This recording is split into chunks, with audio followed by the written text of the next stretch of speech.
नमस्कार, मैं हूं आपके साथ आयुषी ओझा। आप सभी दर्शकों का अन्नदाता कार्यक्रम में स्वागत करती हूं। हमारे देश का किसान जन का पोषक है, वह श्रम का देवता है, अन्नदाता है। उसमें ही भारत की आत्मा निवास करती है। ऐसे ही किसानों की प्रगति के लिए हम खेती बाड़ी से जुड़ी हुई बहुत सी नई लाभकारी जानकारियां हर रोज सुबह लेकर आते हैं। तो चलिए कार्यक्रम शुरू करने से पहले देखते हैं क्या है आज के अन्नदाता में। कम एरिया में तोरई की सफल खेती करके कमाए अच्छी आय। गिनी फाउल पक्षियों का पालन है लाभकारी व्यवसाय।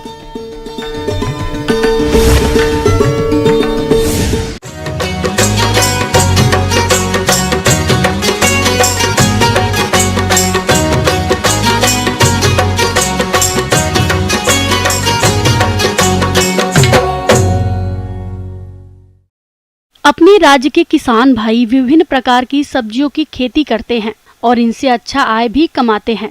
आज हम आपको गांव बलखेड़ जिला जयपुर के किसान लालचंद कुमावत से मिलवा रहे हैं, जो तोरई की उन्नत तकनीक से खेती करके अच्छा उत्पादन लेकर काफी खुश नजर आ रहे हैं, क्योंकि इस साल सब्जियों का बाजार भाव भी काफी अच्छा रहा।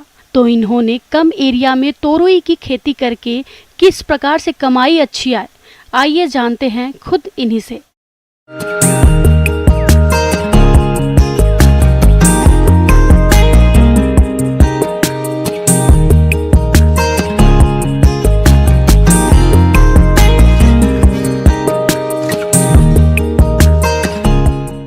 पहले परंपरागत खेती करते थे, जिसमें जौ, गेहूं, चना ये बोते थे और उसमें बचत भी कम थी।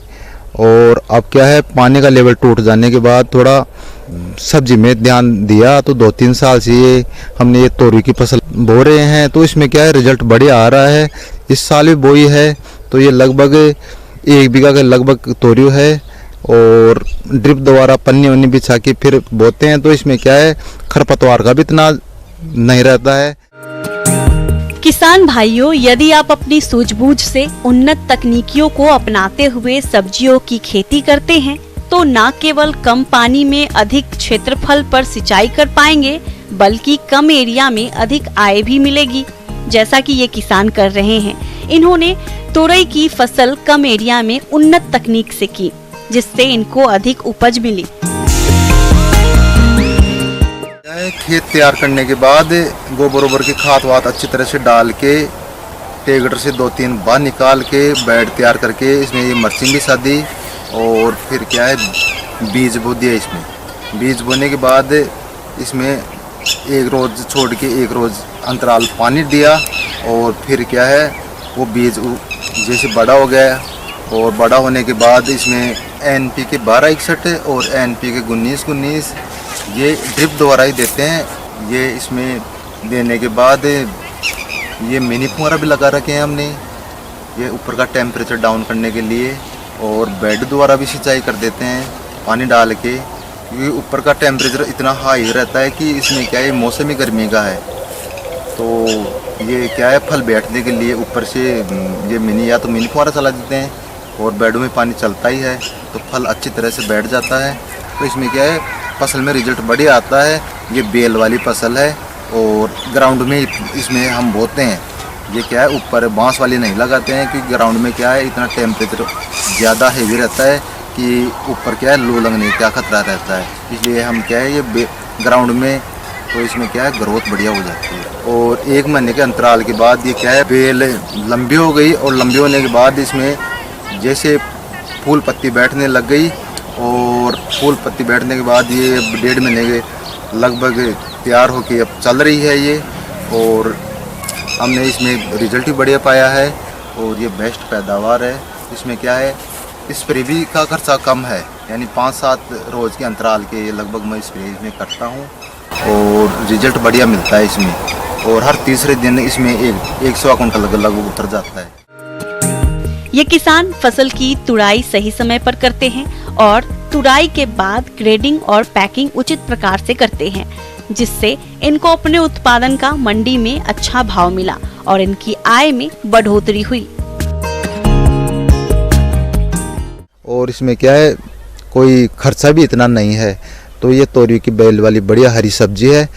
ये हमें क्या है इसमें पास ही एक बड़ा टैंक है, उसमें ये माल हम डालते हैं और उस टैंक में डालने के बाद उसमें क्या है जैसे पकी हुई है उसमें कोई कहानी है और ये बिल्कुल जैसे टेढ़ी मेढ़ी है उसको हम निकाल देते हैं।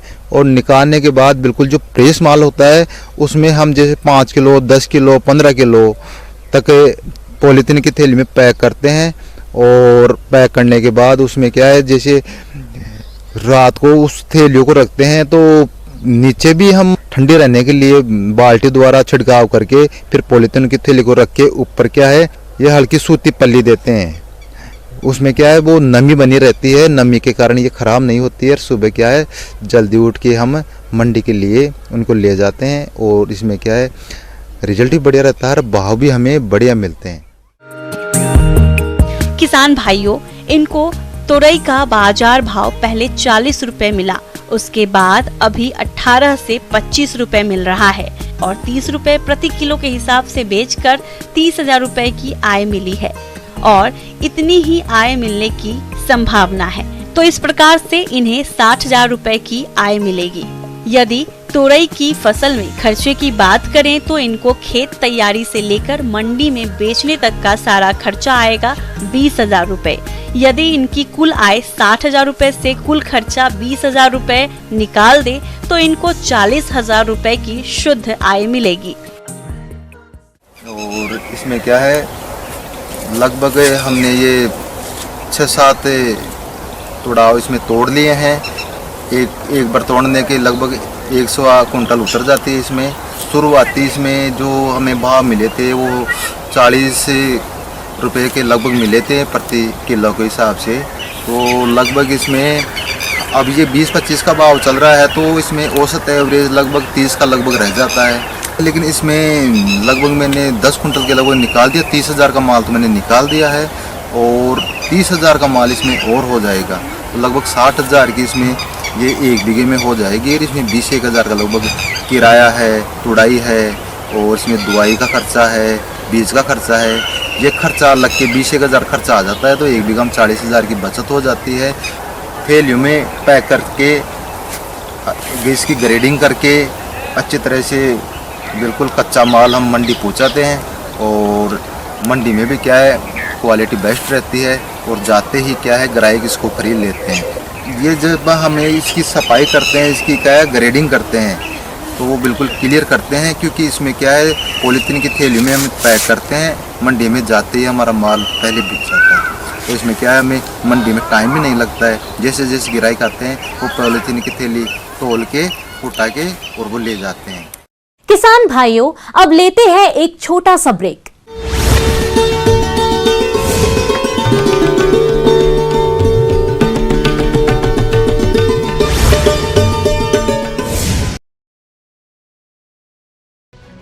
चौथी पर किसका परचम फहरेगा? हाथ होगा मजबूत या कमल खिलेगा? कांग्रेस के हाथ लगेगी तीसरी या फिर बीजेपी जीतेगी दूसरी? निर्दलियों की भूमिका पर टिकी नजर, किंग मेकर तय करेंगे जीत की डगर।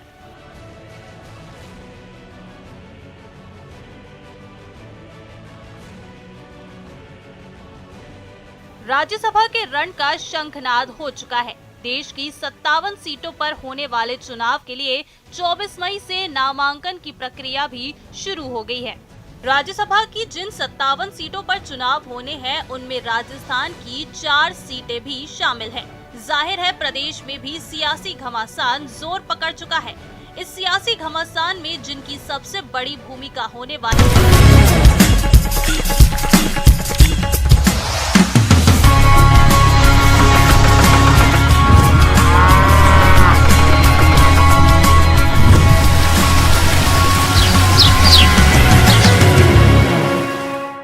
ब्रेक के बाद आप सभी दर्शकों का अन्नदाता में स्वागत है।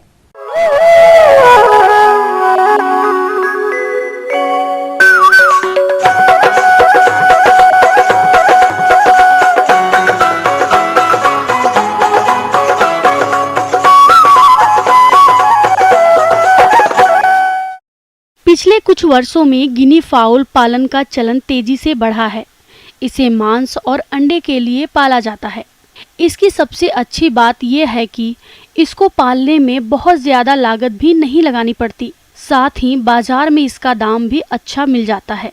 तो आप किस प्रकार से करें गिनी फाउल पालन, आइए जानते हैं विषय विशेषज्ञ डॉक्टर सुशील प्रसाद से।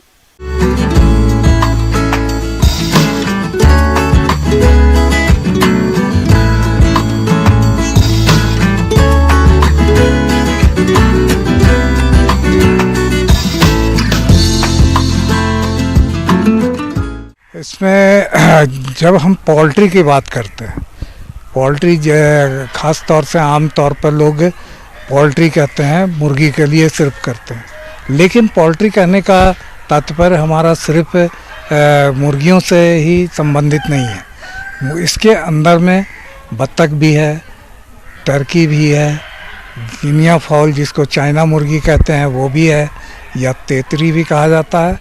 गिनी फाउल का पालन कम पूंजी वाले किसान बड़े आराम से कर सकते हैं, लेकिन आसपास अच्छी जगह होनी चाहिए जहां ये पक्षी घूम फिर सके और बाहरी चीजें खा सके। इससे इनके आहार का खर्च भी कम हो जाता है और तेजी से विकास भी होता है, जो खास तौर से उन किसान भाइयों के लिए बहुत ही लाभदायक है जहां पर चरने की व्यवस्था हो, क्योंकि ये चाइना मुर्गी यानी गिनी फाउल एक ऐसा पक्षी है जो कि स्कैवेंजिंग कहते हैं, जिसको हम चरने के इसमें अगर आपके पास कोई घेरा हो उसके अंदर में रख करके चरा करके इसका पालन कर सकते। इस पक्षी को अर्ध सघन बिछाली व्यवस्था में पालना सही रहता है। यह बहुत चंचल पक्षी होता है और घूमते रहना पसंद करते हैं, इसलिए इनके आवास में अच्छी जगह होना जरूरी होता है। तो गिनी फाउल आजकल पहले ये कहीं कहीं पर देखने को मिलता था, लेकिन अब इसका पालन भी मुर्गियों की तरह ही किया जा रहा है। तो गिनी फाउल के में अंडा देने की क्षमता भी अधिक है, लेकिन ये मौसमी अंडा देने वाली पक्षी हैं।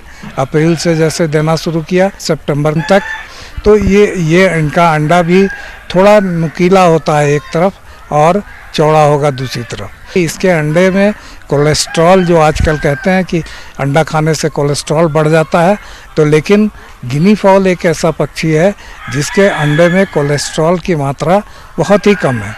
दूसरी बात है कि मार्केट की जहाँ तक बात है, तो मार्केट में अब जो है इसका मीट भी इसका आपको खास करके जो लोग खस्सी का मीट पसंद करते हैं, तो उस तरह से ये खस्सी और मुर्गे के मीट के बीच के तरह का आपको इसमें ये इसका मीट होता है, इसलिए इसका डिमांड भी धीरे धीरे बढ़ रहा है। जो भी मुर्गी पालक इससे जुड़ना चाहेंगे वो जुड़ सकते हैं। इसका मांस और अंडा रुचिकर होता है और कोलेस्ट्रॉल कम होने के कारण इसकी मांग अच्छी रहती है। ऐसे में आपको मांस या अंडा बेचने में समस्या भी नहीं आएगी। इसके 3 वैरायटी हैं। 3 वैरायटी में एक वैरायटी जो कि आप ज़्यादातर जगहों पर आप देखते होंगे कि चितकबरा टाइप का होता है, जैसे काला है उस पर सफ़ेद बिंदा बिंदा करके होगा, तो ये वैरायटी का नाम है पर्ल। दूसरा होता है एक सफ़ेद गिनी फाउल होता है जिसे हम कहते हैं वाइट, और एक स्लेटी कलर का होता है जिसे हम कहते हैं लेवेंडर। तो ये 3 प्रजातियां इसकी है, इनके रंग के आधार पर ही इनका नाम रखा गया है। और इसका पालन के लिए आप जिस तरह से मुर्गी पालन कर रहे हैं, अगर आप के पास व्यवस्था चराने की नहीं हो तो आप इसके मुर्गियों की तरह भी पालन कर सकते हैं, लेकिन इसको बिल्कुल बंद करके मत रखिए। इसके साथ इसके घूमने के लिए जगह चाहिए। इसमें इनका बढ़वारी भी अच्छा होता है, अंडा उत्पादन भी ज़्यादा अच्छा होगा।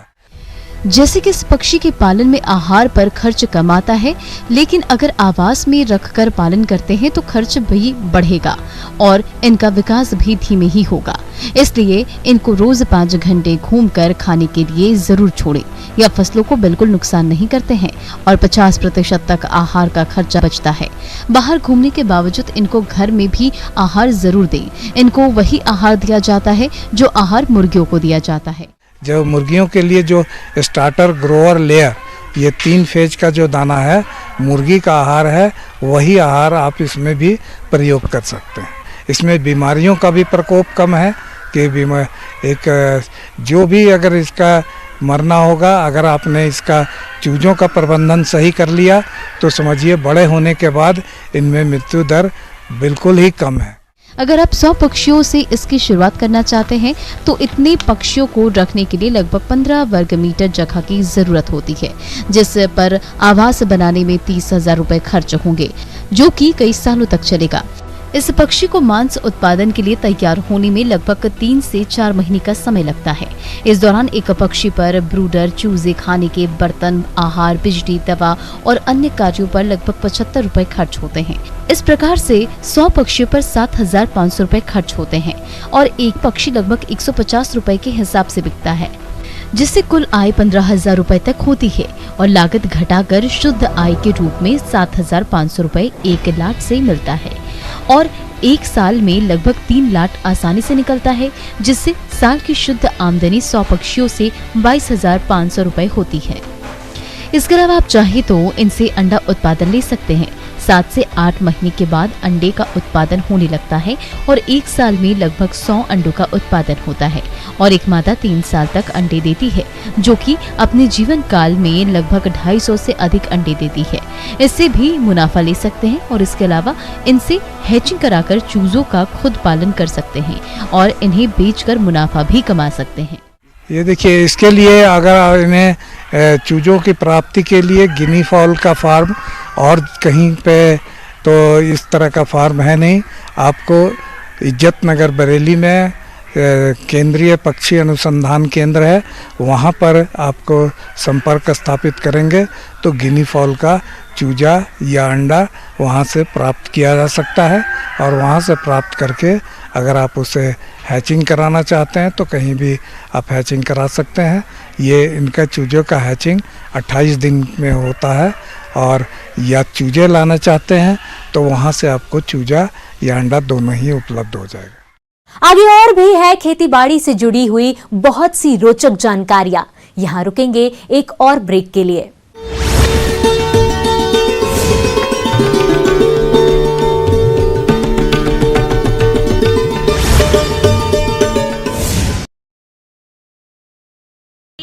वो है निर्दलीय विधायकों की। इस बात को निर्दलीय विधायक भी अच्छी तरह समझ रहे हैं और अपने पत्ते खोलने से बच रहे हैं। मारवाड़ के निर्दलीय विधायक खुशवीर जोजावर सीएम अशोक गहलोत के करीबी हैं, लेकिन कह रहे हैं कि उम्मीदवार के ऐलान के बाद ही वो अपने वोट का फैसला करेंगे। गहलोत साहब के साथ में हूँ, कांग्रेस के साथ में नहीं हूँ। फिर गहलोत साहब जहाँ कहेंगे वहाँ वोट देंगे आप? हम अभी कल मुलाकात की है, निर्णय लेंगे। हमारा वोट है, हमें अधिकार है, स्वतंत्र अधिकार है और ये चीज़ कहने की थोड़ी होती है। खुशवीर की तरह ही बहरोड़ के निर्दलीय विधायक बलजीत यादव फिलहाल वेट एंड वॉच की स्थिति में है। गहलोत सरकार के संकट में बलजीत बाड़ेबंदी का हिस्सा भी रहे, लेकिन अब कह रहे हैं कि सोच विचार कर फैसला करेंगे। कि बिल्कुल अंतरात्मा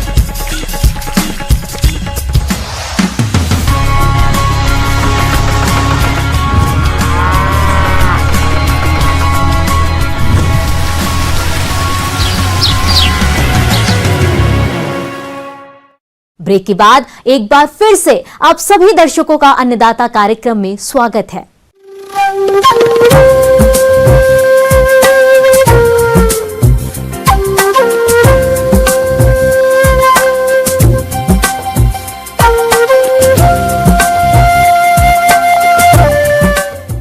मौसम विभाग की रिपोर्ट पर साप्ताहिक कृषि सलाह इस प्रकार है।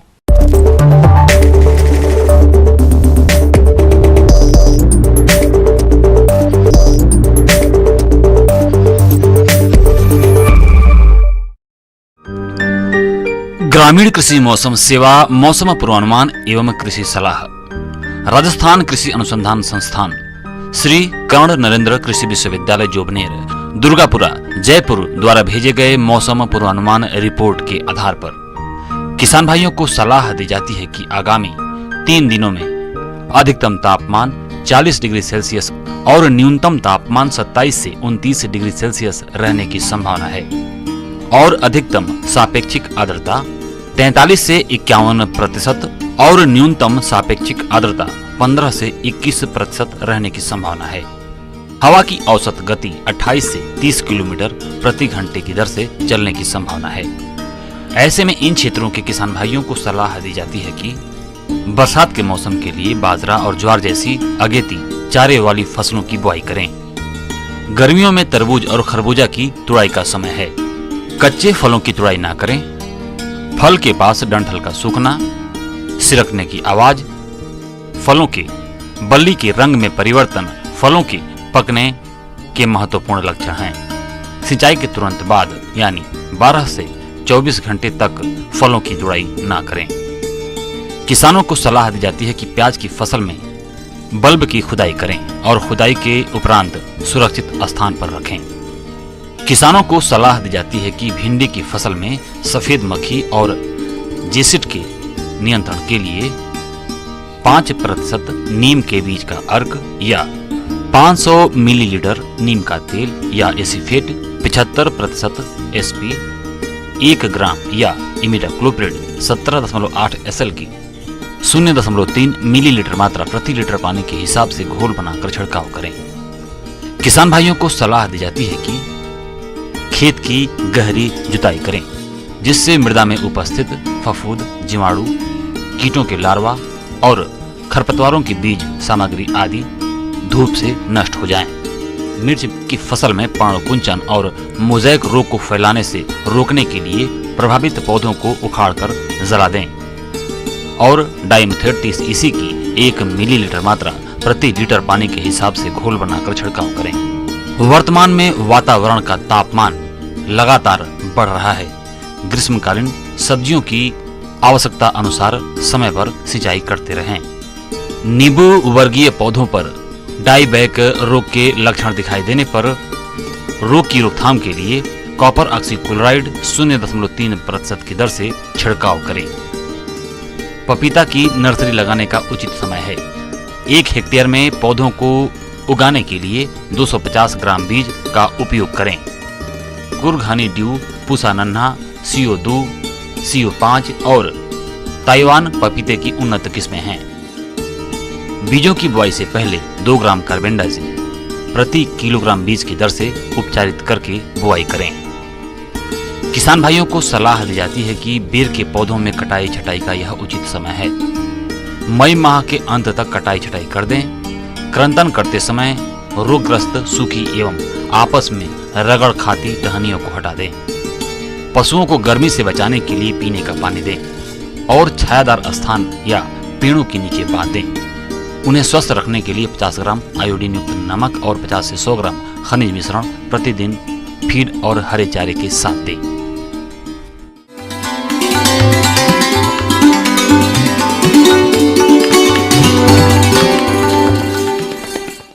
आइए जानते हैं अन्नदाता निशुल्क फोन के माध्यम से पूछे गए समस्याओं का समाधान।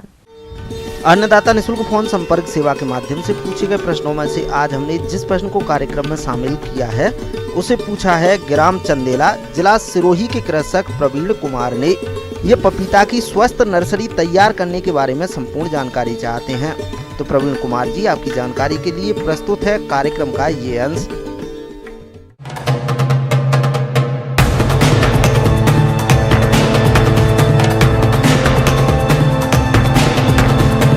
पपीता वाकई इस कुदरत की अनोखी देन है। पपीता कई औषधीय गुणों से भरपूर होता है, साथ ही सेहत के लिए भी बहुत लाभदायक होता है। पपीते की सबसे बड़ी खासियत ये है कि ये बहुत कम समय में फल दे देता है। इसकी उन्नतशील प्रजातियां जैसे कि Pusa delicious, Pusa majesty, Pusa giant, Pusa dwarf, Pusa Nanha या म्यूटेंट डुफार्व, CO1, CO2, CO3, CO4, Coorg honey, red lady 786, Washington, Coimbatore, कुंघरनी ड्यू, पूसा डेलिसियस इत्यादि उन्नतशील प्रजातियां हैं। पपीते स्वास्थ्य नर्सरी तैयार करने के लिए बुवाई से पहले बीजों को उपचारित जरूर करें, क्योंकि शुरुआती अवस्था इसके पौधों पर कई रोगों का प्रकोप होने लगता है। इससे बचने के लिए कार्बेंडाजिम 1 ग्राम से प्रति किलोग्राम बीज को उपचारित करें। फिर पॉलीथीन बैग, प्रोटे या नर्सरी में बीजों की बुवाई करें। अगर आप नर्सरी में इसकी बुवाई कर रहे हैं तो बीजों की लाइन में बुवाई करें, इससे बीजों का अंकुरण अच्छा होता है।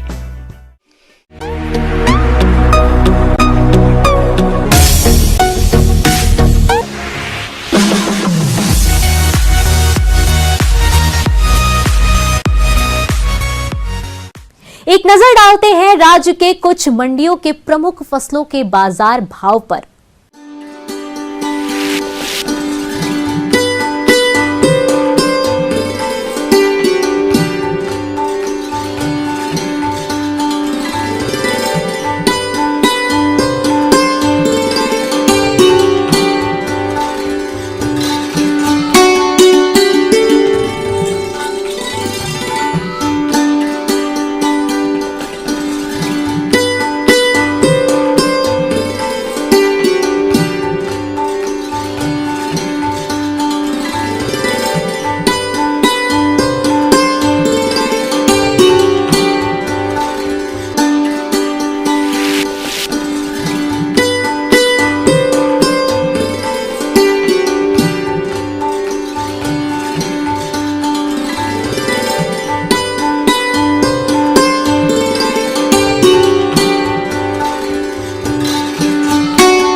किसान भाइयों, कृषि संबंधित समस्या और सुझावों के लिए आप हमें इस पते पर संपर्क कर सकते हैं। प्रोड्यूसर अन्नदाता news 18 Rajasthan, Ramoji film city, Hyderabad 501512। साथ ही आप हमें ईमेल भी कर सकते हैं। हमारा ईमेल है p18annadatarajasthan@nw18.com।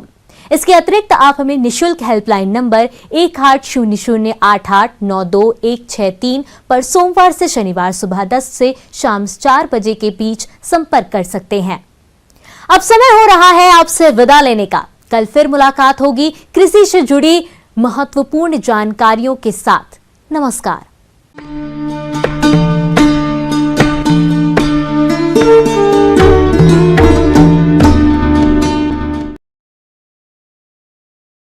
की